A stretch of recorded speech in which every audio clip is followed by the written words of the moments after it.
Hello, boys and girls. Lord Hawkeye here again. Yep, no beta today. Today is more political stuff. Yes, I can hear your cries. I can hear your cheers of joy now. You lied. Anyways, so, all you people who have argued against the social contract, you've pointed out to them that the social contract is in fact illegal according to their own laws. They will not be moved. You've tried to point out to them that the social contract is nothing more than a wild card argument you could use to justify anything the government does, and they will not be moved. You've tried to explain to them that the social contract is a convenient excuse that that's conveniently only applies to the government and not anyone else, and they will not be moved. So, what do?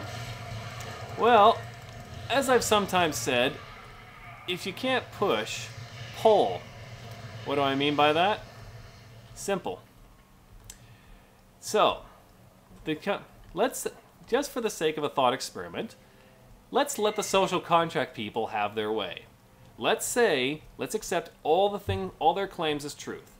The social contract is a real contract that you totally agreed to it by living in a country. That's completely a legitimate form of acceptance. And let's also accept the premise that violence is an acceptable way to deal with people who violate contracts. Okay? Let's accept all those things without a fight. Now, here's the best thing. You can accept all that and still demonstrate that these people are provably full of shit. What's that? Sound impossible, you say? Just you watch me work. Okay.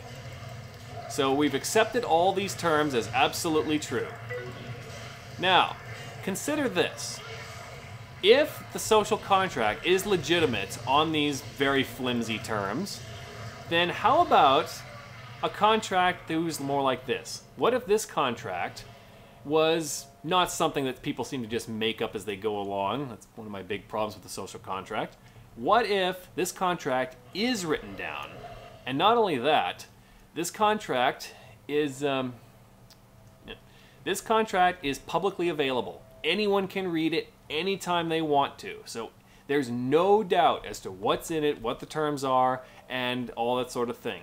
So all the claims about does the social contract even exist? Well, this one does exist. No doubt. Now, let's also suppose that the people who agreed to this, they didn't agree to it by some vague determination like, oh, they were born, therefore they agreed, or nothing like that. No. These people did absolutely, without a doubt, agree to it. They swore an oath, they said the words very clearly, they completely understood what they were doing, and, unlike the social contract, there was no barrier to exit. They could easily have refused with very little consequence. Okay. And best of all, we have proof that they agreed to it. They're on record saying it, they were videotaped saying it, and there are witnesses who will testify that they said it. There is absolutely no doubt that this contract exists and that they agreed to it.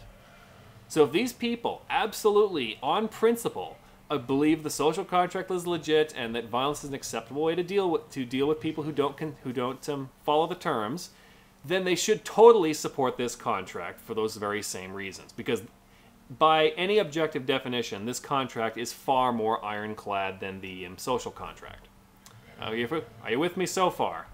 Yeah, and a couple of you are probably way ahead of me on this, but don't spoil. The ending's going to be good. Anyways, yeah, a lot of you have probably guessed that what I'm talking about is, in the case of the United States, the Constitution, or in the case of Canada, the Charter of Rights, or in whatever Britain's is. I'm not sure what it's called, and whatever the case may be. I mean, every civilized country, I think we can all agree, the government needs to have some rules saying what they can and can't do. I mean, I'm sure we can all agree we don't want a government who can just do whatever they want with no ill consequence. I mean, even the most deluded fool can see that that's just a recipe for abuse. Okay, so we're all in agreement so far. All right. So, if these people, now what I'm getting at, of course, is that the Constitution and whatever the equivalent happens to be for your own respective country is a contract. Your leaders, your politicians, your senators, your police, your military, everyone who works in the government swears an oath to uphold it. This is, by any definition, a contract. And it is absolutely ironclad. There's no wiggle room. There's no, oh, I didn't agree to it. No. There is absolute indefatigable proof that they agreed to it. So if these people truly and honestly defend the social contract on principle, then it is your moral obligation to morally condemn any politician or anyone in working government who were to violate theirs, since theirs is obviously much more defined and all that. So, when people argue against socialized healthcare and things like that, you don't need the moral arguments. You don't need any of that. All you have to do is point out that the politicians do not have the authority, as defined in their contract, to do these things. Oh, but what about the poor? It doesn't matter. They don't have the authority to do it. But that's the only way to. Doesn't matter. They don't have the authority to do it.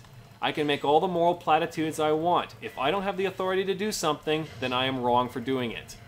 It's just that simple.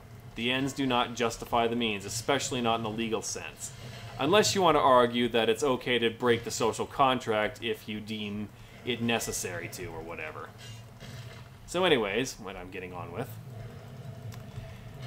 So, if you defend the social contract, then you are absolutely wrong in defending socialistic policies or any policy which is not clearly defined in the Constitution or whatever as something legitimate that politicians can do.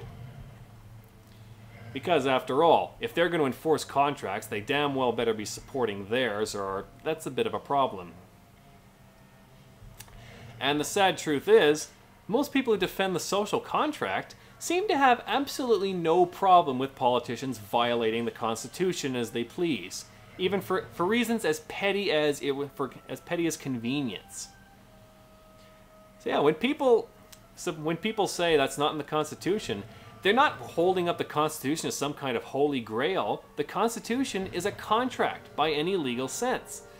And they're pointing out the blatant hypocrisy in saying that violating the social contract is bad, but for a politician to violate his sworn contract is totally okay.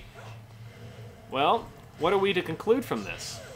I think the conclusion is pretty simple. People who support the social contract do not do so out of principle. They don't do it because they believe contracts should be obeyed on principle. No. It's an alliance, like most of status arguments, it's an alliance of convenience. They support the social contract because it's a convenient way to avoid having to explain yourself from first principles like they should be doing. So, next time someone supports a social contract, ask them, how come you're totally okay with politicians breaking contracts? Are they special in some way? And when they shrug and stare off into space, you'll know how much they actually care about principles. So there you go. That's how you can accept the social contract and still prove that people who bleed it are completely and utterly full of shit. I do hope this has helped, and until next time, be aware and be wise.